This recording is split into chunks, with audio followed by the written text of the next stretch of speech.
Welcome back to the Chicago White Sox franchise, and today the plan, the goal is to be finishing out this first season. We've got pretty much a week and a half, a little over a week and a half left. 11 more games left on the schedule, and yeah, I don't want this video to end until we get there. This should be, unless we get a crazy amount of long critical situations at the beginning here, this should be our final episode, finally, of this White Sox franchise still under Streamlined. So this will be hopefully the last time I need to say it, but the whole reason we were doing Streamlined this year for this franchise mode was because the developers said this was meant to be the spiritual replacement to March to October, since they removed March to October from the game. So me, as the March to October guy, I wanted to play at least this first full season staying on Streamlined and treating it as much like March to October as I could, which means playing every critical situation that came up. And this is episode 25.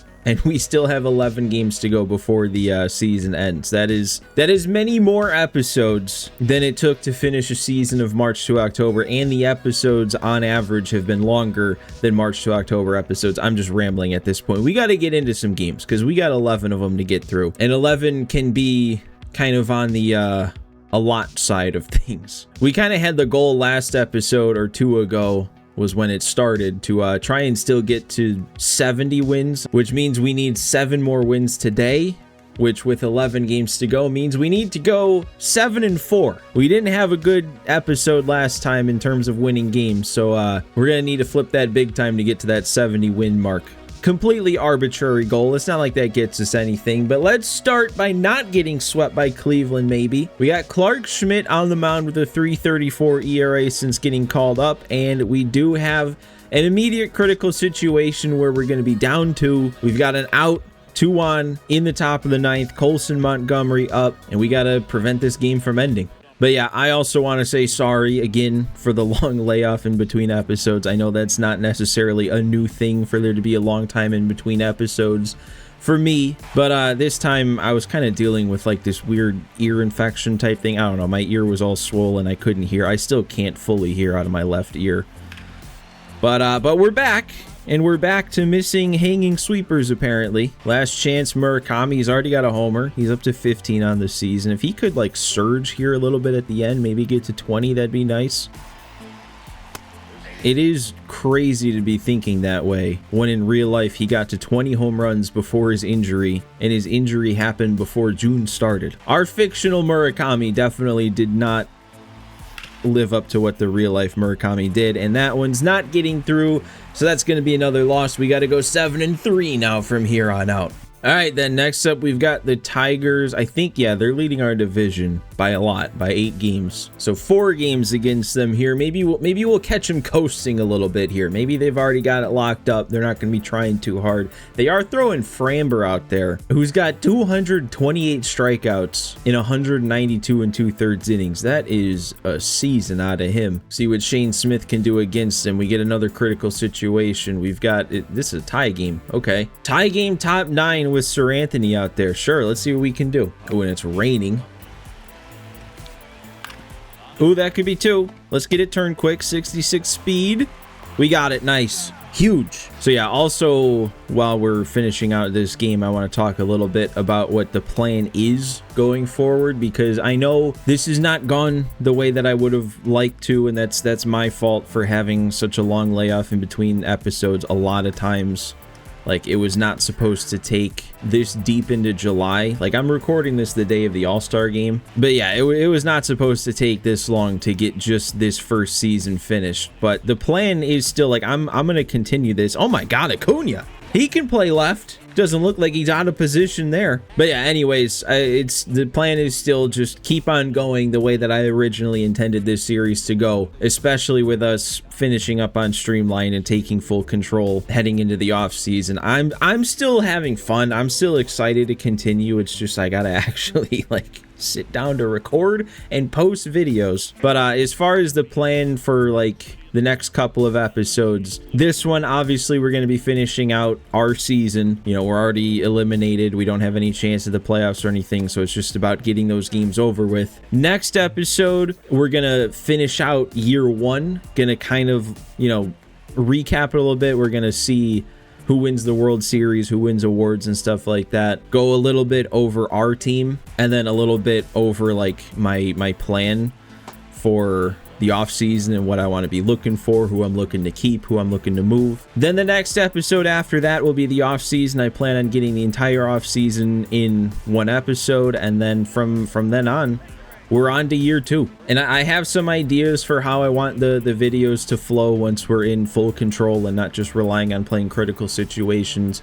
We're also going to have to be flexible. It's not going to be perfect. I have to deal with that too, because I have some perfectionist tendencies. I want things to go the right way, and they rarely do. So we got to be flexible with the episode formats and changing things around potentially. But that's, you know, that's part of it, right? Bottom line is, I just need to keep releasing videos, because I'm having a lot of fun. I want to see how this team shapes up. I want to see my draft picks come up through the system. I want to see what moves I can make to improve this White Sox team and take us back to a World Series, man, because at the point we are right now, the real life White Sox are way in front of where we are. I need to catch up.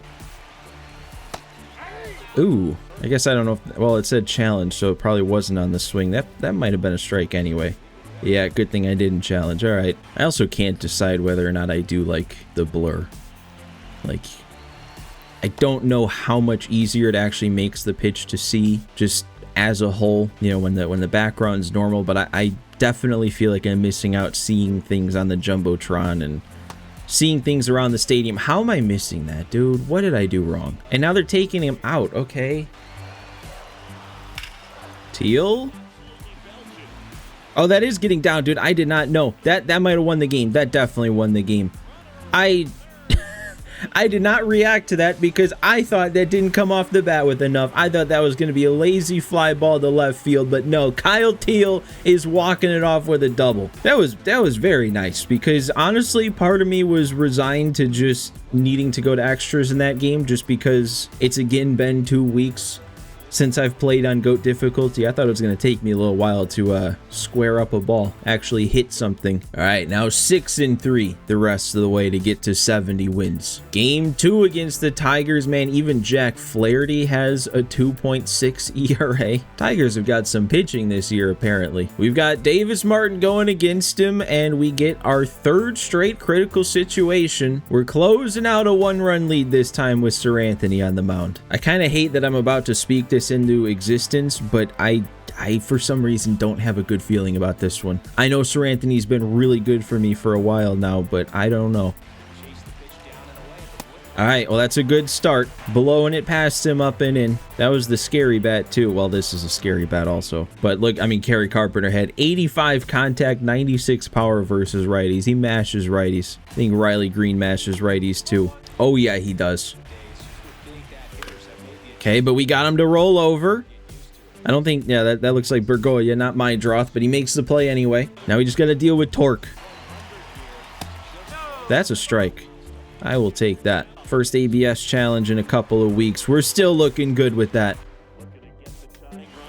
Ooh, bear down sweeper. Even though I yellowed it, he's whiffing. All right, well, I guess my bad feeling was for no reason. It's actually wild to realize how good of a season Sir Anthony Dominguez has had for me with how rough of a start he got off to. I'm pretty sure in like the first couple of weeks of the season, I blew 3 saves with him, and that's why he was off to such a rough start. I'm pretty sure he has still only blown those 3 saves. I don't think he's blown any saves since that issue way back in like the first half of April. Look at that. Our entire offense came from 1 swing from Jared Kelenic. I'm assuming he pinch hit because he only had 1 at bat. No, he just got walked a couple other times. All right, 1 for 1. With 2 walks, and it was a 2-run shot. And now it's 5-3 the rest of the way to get to 70 wins. So what can we do this time? Technically, we should have the favorable matchup here. Sean Burke going up against Casey Mize. Can we keep this going?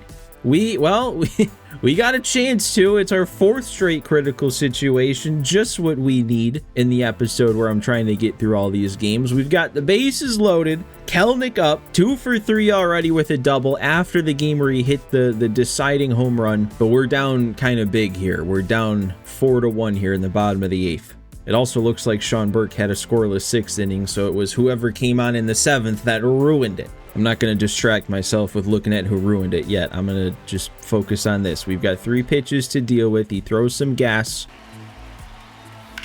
Oh, I reacted a little too quick there, man. I saw that too well.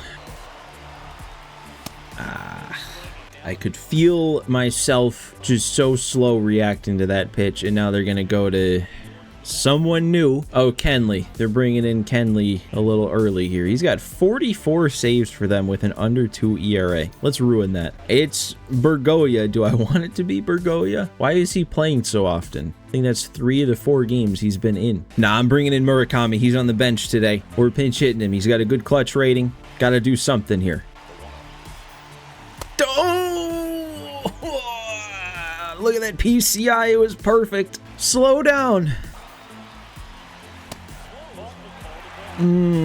Please leave that stand. Let that stand. Oh my god. That is a huge swing in the count right there from 3-1 to 2-2 on a perfect dot like that. A pitch I'd never be swinging at on a 2-1 count. Oh my god. Oh my god, Murakami blasted that. Tell me he just went deep. Grand slam. Oh, why couldn't I have been playing like this all year, dude? A pinch hit. Grand slam for Munetaka Murakami off of Kenley Jansen with 44 saves on the year. If we weren't like 20 games below 500, that would have been one of the most electric moments of the season. Ooh, and then, all right, trying to check swing there with Josh Bro. I decided to leave him in. We'll give Kyle Teal his full off day here. All right, I'm bringing in Luis Angel to play short. That replaces Murakami. Oh, dude, it's so tempting to leave Elmer in, honestly, with how good I pitch with him. But, oh, man, I don't know, actually, now. Grant Taylor would have been perfect here. Sir Anthony literally just dealt with the exact part of this order last game. But he would be coming in with, like, 80% energy this time instead of full. And these dudes, especially the first 2, are so much better against righties than they are if I brought in a lefty. But the lefty I'd bring in is Tyler Gilbert at a 68 overall. I mean, I know he's been really solid this year, but do I really want to do that? You know what? You put the ball in the hands of your closing pitcher. He has earned this role over the course of the season. You don't play the matchups, you play the situation. And Sir Anthony Dominguez has established himself in this situation. I think, too, part of it is if I brought in Gilbert and that didn't work, I'd feel more dumb than if I brought in Sir Anthony and this doesn't work. Oh, you gotta challenge that. You got to. Tell me I got that one. Tell me that nicked the zone, please. Ooh, we got it. Huge overturn. Leadoff walk to a leadoff strikeout. And next pitch, we got a grounder. Montgomery makes a great play on it, dude. Oh my god, what a play. Huge play.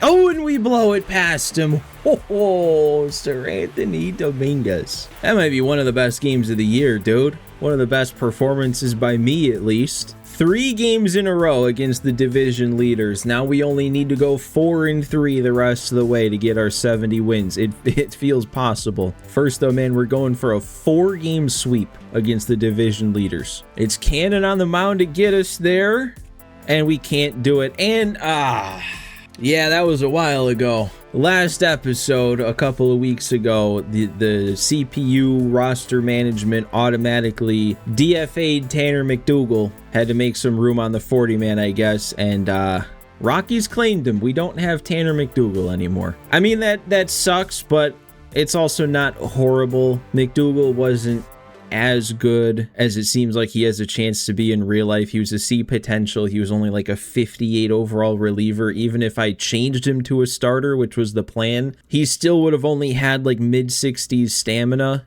and he still would have only gotten up to probably like a 64, 65 overall. So that's not the biggest loss. It just sucks we're losing him at all and getting nothing out of it. Apparently 82 and 68 at the AAA level isn't enough to make the postseason. All right, AA team doesn't make it either. So it's just a complete failure across the organization this season. Oh, and okay, Elmer Rodriguez sent down to AAA since the player he filled in for has recovered. The only guy that needed to recover was Edgar Caro, so I don't really know how that makes sense that Elmer gets sent down for Caro, and then Noah Schultz, I think that's just a minor injury, so he's not going to the IL at all. Well, I mean, we wanted Elmer to not be on the big league team, so that's good. It's a little late for that, but it's good for now, I guess. Put him in the AAA rotation. That's where he's supposed to be. He's going to be getting moved to being a starter going into next season, just like I was talking about with McDougal, but that should bump Elmer up to like a 73, 74-ish overall. Would that be potential? He's going to be good. He's going to be real good. Just while we're here, dude, it looks like Christian Opper's first start in AAA. He went 6, struck out 7, didn't allow a run. So yeah, okay. Edgar Caro did come back off injury, and I guess that means we decided to keep Josh Bro up. Have 6 position players on the bench now. All right. Guess the CPU auto manager just really loves to have 3 catchers. We are going to put Caro back starting against lefties over Teal, because I mean, look at what Edgar Caro was doing since getting called up as a platoon catcher. A 352 average, and then specifically 369 versus lefties. All right, let's get back to it here. We've got 6 games to go. We got to go 4-2 in order to get our 70 wins. That's just a couple series wins. We can pick up a couple series wins, or even it could be a 2-1 series loss versus KC, and then sweeping a 49-107 Rockies team. Clark Schmidt again against Robbie Ray. Straight up loss. All right. All right, then game 2, Shane Smith on the bump, and it's a win. 11-3 dominant win. 35th double on the year for Brooks Baldwin. He's had a really solid year at the plate, and Riku hit 2 home runs. Dude, I don't know. Riku might be playing his way into a bench utility / platoon role next season, even if he's a D potential. All right, then series finale. Do I have any chance to impact it at all? I don't. It's another straight up loss, 6-1, so we do have to sweep the Rockies now. Baldwin hit a home run in this game right after I was talking about how good he's been. 18 homers for him. Davis got lit up. Bullpen shut it down after that. I feel like that's kind of been the story of a lot of the season here. Starters not so great, and then the bullpen pretty solid. So, all right, the Rockies are now 51-108. We've got to sweep them to get 70 wins on the season, and it's finally the last series of the year. We've actually gotten through these games very nice and fast this episode. I've only been recording for 39 minutes right now. We only have 3 to go, so let's get these 3 taken care of. Game 1, Sean Burke with a 3.23 ERA in his last start of the season wins the game 13-5. It looks like Sean Burke's ERA went down, so it must have been the bullpen again after he got taken out that gave up those 5. Dude, everybody got a hit, and only the bottom 2 in the order didn't get 2 hits. 19 hits on the board and 5 walks. Murakami hit his 17th. Baldwin hit his 19th. Burke did go a scoreless 5. Brings his record to 11-11 on the year. Sean Burke, the second half of his season was incredible. I actually kind of want to see real quick. I mean, we can't see like splits by like first half, second half, but I know for most of the season he was, well in the 4 ERA. So it's really been these recent games. Yeah, his last 10 starts, a 1.78 ERA. And I mean, he had a lot of good starts in there. The only reason that it's not even better than a 1.78 ERA is he had 1 blow-up start in here where he gave up 5 and 4 1/3. All right, then game 2, gotta have it. Cannon taking on a 6 ERA Michael Lorenzen. Please tell me we win this one. Of course we don't. There goes our chances at a 70-win season. Teal hit his 19th homer. Cannon didn't even make it out of the first inning, and his ERA balloons almost all the way back up to 5 in his last start of the year. He was like the opposite of Sean Burke. He was really solid for the first half and then just kind of continuously fell off in the second half. So then, all right, the final game of the season. Do I have a chance to play it, or are we really just going to sim these last 6 straight games? What do we got? It is one last critical situation. We're down 2-1, bottom of the 8th inning. We've got a runner on second with 2 outs. William Bergoya up, but he might not stay up. He does have a double on the day, but let's see what our options are here in the final game of the season. Some of our starters got sat. Well, of course they did for Bergoya to play, but really the final game of the season, we're sitting some of our guys. Murakami's sitting. All right, well, I'm just going to do the same move. I'm going to sit down Bergoya, bring in Murakami, figure out the defense afterwards. I missed it. Chased a little bit in on the hands there. All right, then. If we're going to win the season finale, it's going to have to be on a walk-off. All right, I'm going to slide Murakami over to first, leave him in, and then we'll just bring in my draw off the bench to play second. All right, Jimmy Herget's in. He only threw one pitch. This is his former team. Do I want to leave Herget in? Is there anybody that I want one last chance to use? We've only got 4 guys left in the pen here. Yeah, we're good. We'll just stick with Jimmy Herget. Ooh, they rung him up on that. All right, it didn't look like he went around, but sure, I'm not going to argue. All right, 2-0 grounder to second base for out number 2. Oh my God. Somebody is in center field who should not be in center field. If Clark was in center, we might have made that play and the inning would be over. Yeah, that totally went over my head, but instead of bringing Clark off the bench, just in case we could use Benintendi's bat staying in the lineup, I'm just going to swap Riku and Benintendi. All right, my draw should be there. No harm done. Still down 1 heading into this bottom of the 9th. All right, they brought in a righty, and we've got 3 lefties coming up. And it starts with Riku. And, oh, they're playing down the line. I don't think that gets past the first baseman anyway. All right, we'll draw a walk with Benny, and now seems like probably the time to bring Denzel off the bench. We'll pinch run with Clark for Benintendi, and then what's their catcher looking like behind the dish? 78 pop time, 75 arm. I mean, that's not like insane, but it's also solid enough that I don't know if I want to risk trying to move him up to second. You know what? I am on an 0-2 count. I'm gonna assume he throws some sort of off-speed pitch. Good jump. And I was right. Circle change out of the zone. We'll move up to second. Oh, that was tough. That's a tough pitch for me. All it comes down to the 9-hole hitter. All it comes down to Luis Angel Acuna. You know what? I want to leave him in. Man, I actually got some decent wood on that, but it's not going to carry enough. Dying just before the track.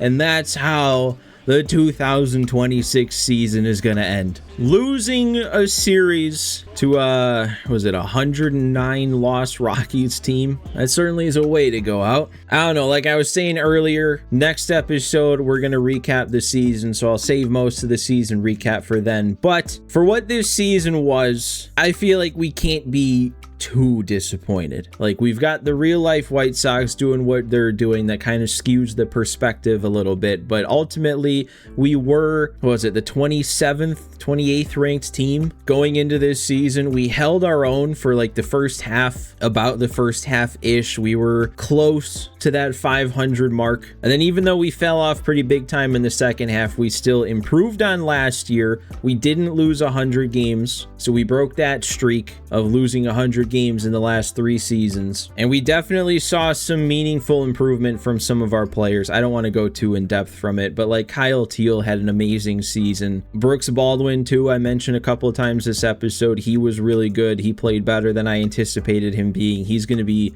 a very valuable utility guy. Montgomery also with a 262 average, 30 bomb season, great year out of him. And then on the pitching side, I mean, I was already talking about earlier, Sean Burke had a very good year. Clark Schmidt was an acquisition. He was solid too once the CPU actually called him up. He'll help our team going into next season. We had a lot of bullpen arms pitch above their ratings, even though at the end here it does seem like some of the numbers fell off, but like some really solid seasons from these guys. Alexander Alberto, Rule 5 draft pick, started at a 61 overall, only made it up to a 64, and he had a 3.70 ERA in 74 games. So my whole point is, we can look at the record. The record's disappointing, but there's bright spots to be seen. There is pieces to build around. We had a couple more pieces that I added throughout the season, a couple more pieces that I added in the draft that are going to be exciting moving forward. I don't necessarily think that we'll be jumping to a point where we're competitive next season, but next season should be the transition into the competitive window. Next season should be the season we are around 500,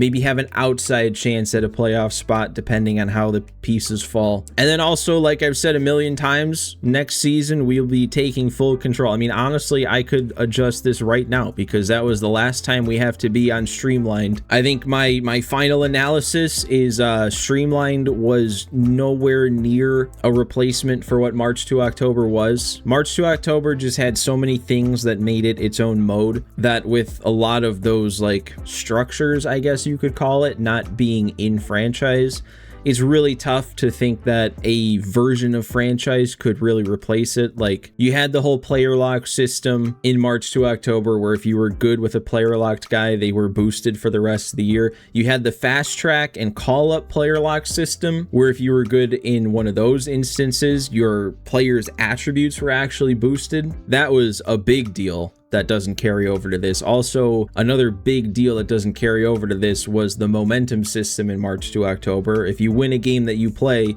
you get momentum and it translates to more wins in games that are simulated. Obviously in this, if I win a game, that doesn't matter. Like in this, when I hit that home run with Murakami and won that game, that probably would have given me like 4 or 5 wins worth of momentum that we would have carried into our next game. So instead of, you know, only winning 2 of our last 7, we probably would have flipped that. At least we probably would have almost guaranteed ourselves to win 5 of our last 7 instead of 2. I don't want to make it seem like this is bad. I don't want to make it seem like franchise is bad. March to October is good. Franchise is still very fun. All I'm saying is it's a very different experience. And for anybody who was a fan of March to October, it's just gone. Like, there's no playing Streamlined franchise to get the same experience you got with March to October, which sucks. It definitely does. But what I personally am looking forward to is taking full control, is having that full franchise experience. I think it's something I've tried to do for years on this channel. I've tried to do it for years and failed just about every time. So hopefully this time going forward, this will be the year that it changes. We'll actually get a full-fledged, full control franchise experience on the channel to turn around these Chicago White Sox, turn us into contenders. And I hope you guys that have still stuck around to this point in the year will continue sticking around with this series. I hope you're looking forward to full control franchise as much as I am. Again, like I said, season recap and plan, I guess. That'll be next episode. Hopefully it'll be a shorter-ish video. I don't want to let that one go crazy. After that will be the off season. I've got some potentially exciting ideas depending on, again, how the pieces fall. And then it'll be on to year 2. So thank you guys as always for watching. And thanks not just for watching this episode, but the rest of this White Sox franchise throughout the year. I appreciate those of you who've stuck with it, even in times where I haven't necessarily stuck with it myself. But we've got a lot of year to go. We've got plenty of time if things were to get back on track or get on track. We've got plenty of time left to really still make a deep run with this White Sox team for the next many seasons. So that's where I'm going to leave you guys for now, and I will see you all next time.